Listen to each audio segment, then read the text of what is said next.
Evgeny Bazhanov, professor in international relations and the director of the Diplomatic Academy of the Foreign Ministry of the Russian Federation, giving us more details on the U.S.-Chinese relations. If we go back to the late 70s and early 80s, when China and the U.S. were almost allies, or semi-allies, at least real strategic partners vis-à-vis the Soviet Union. As we know, at that time, China and the Soviet Union were at odds, and China was looking for partners to deter the Soviet Union, and actually they called even for the United Front, calling on all countries of the world to unite against the Soviet Union.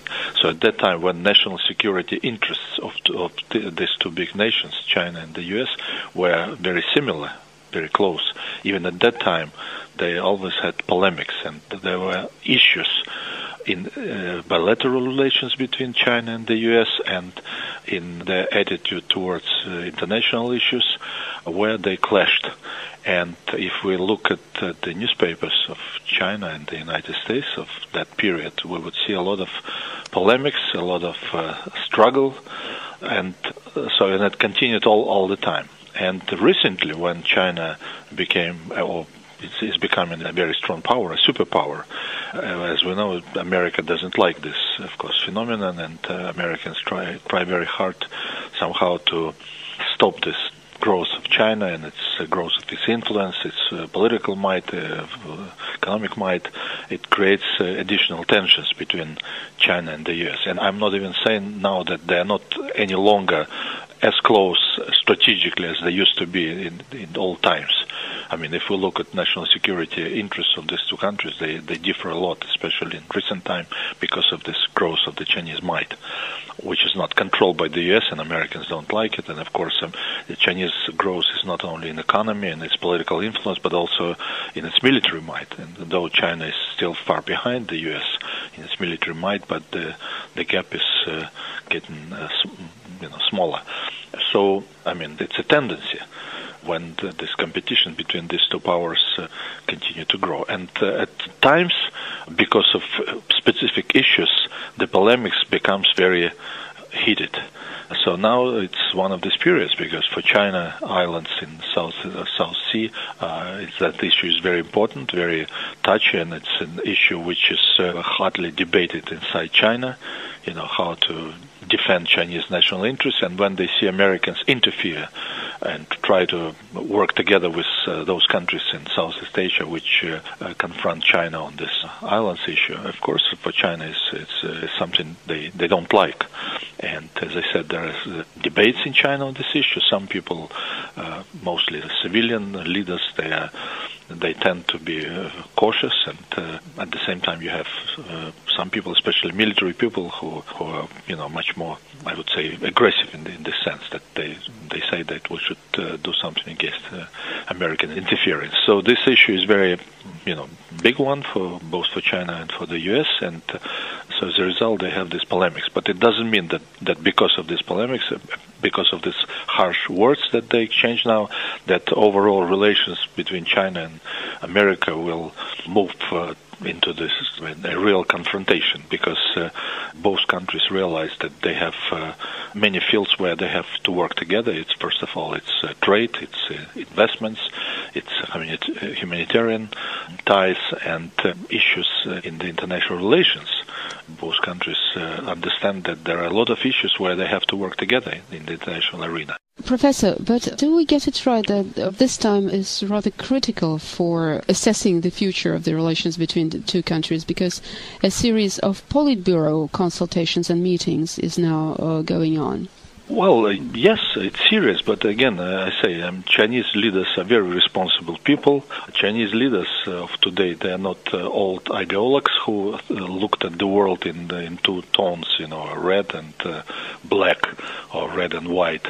And they understand they need to continue modernization of China. They are preoccupied with internal issues. China has so many problems inside its own country. It has a huge population and many economic, ideological, ecological, ethnic problems inside their country, and they realize they have to concentrate on them.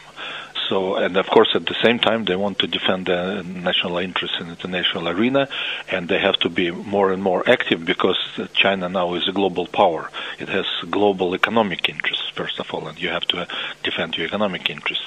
And of course, their political ambitions grow, and they want to have to support this economic and political interests with strengthening of their military machine, etc., etc.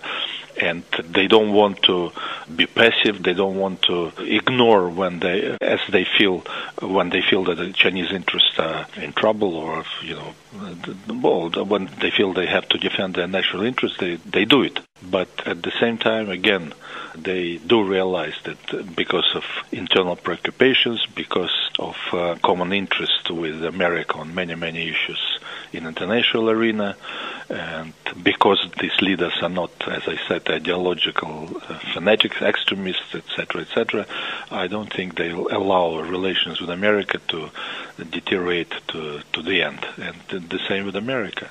I don't feel that.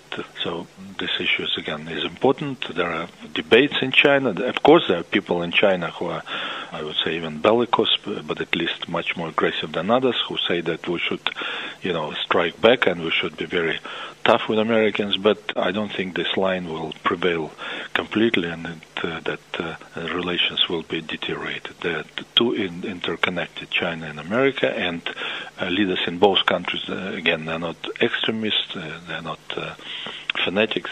So, and of course, Russia is not interested in any confrontations in the world, much less in a confrontation between two leading powers of the world. So, from our point of view, it would be good if they come to more stable relations, and I do feel that after a while, these relations will come to a better situation. I mean, it is, again, if you look at the relations for 30 or 40 years, American-Chinese relations, that's all the way you had these ups and downs. And sometimes it looked like it's the end of the relations, then suddenly everything would stop. And actually it's, one of the methods of Chinese propaganda.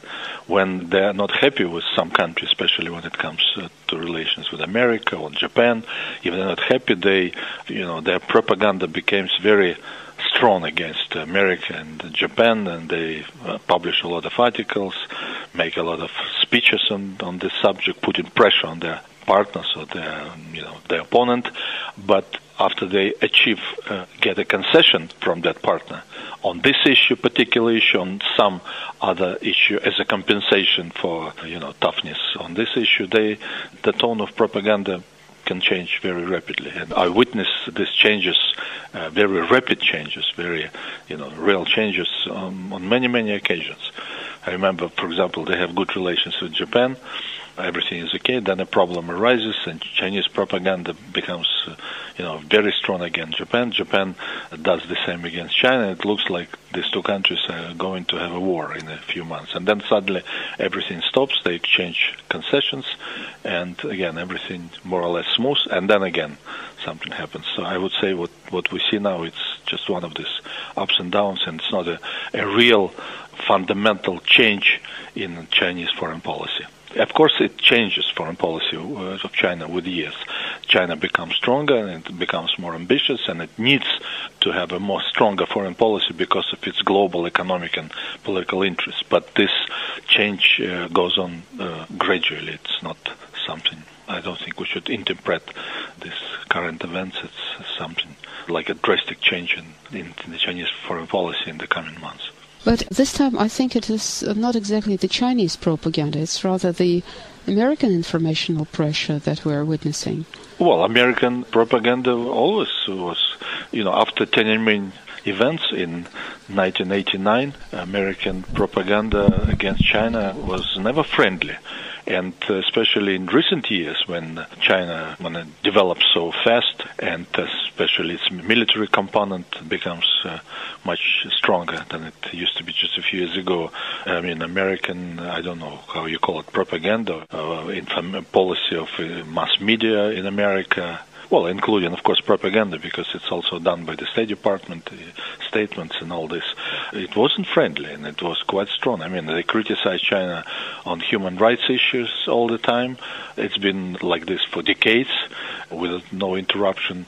They criticize China for stealing secrets from the United States. They criticize China for having economic policy which is not correct, like dumping its goods into the American market, like holding Chinese currency at a very low level, etc., etc. So I don't see anything dramatically different in the approach of American media and American government's propaganda against China. I mean, State Department issued critical reports on Chinese human rights situation for years, criticizing China for not having enough democracy, for not having good policy. I mean, this birth control, strong birth control policy in China, which America disapproves, etc., etc.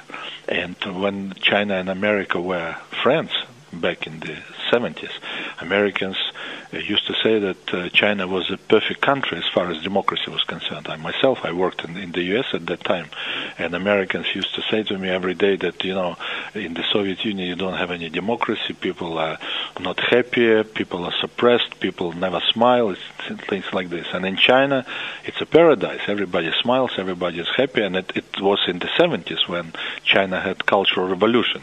And, for example, rector or president of the Beijing University was almost killed by students. They threw him out of the window, and things like this happened in China at that time every second, and the Americans didn't notice it.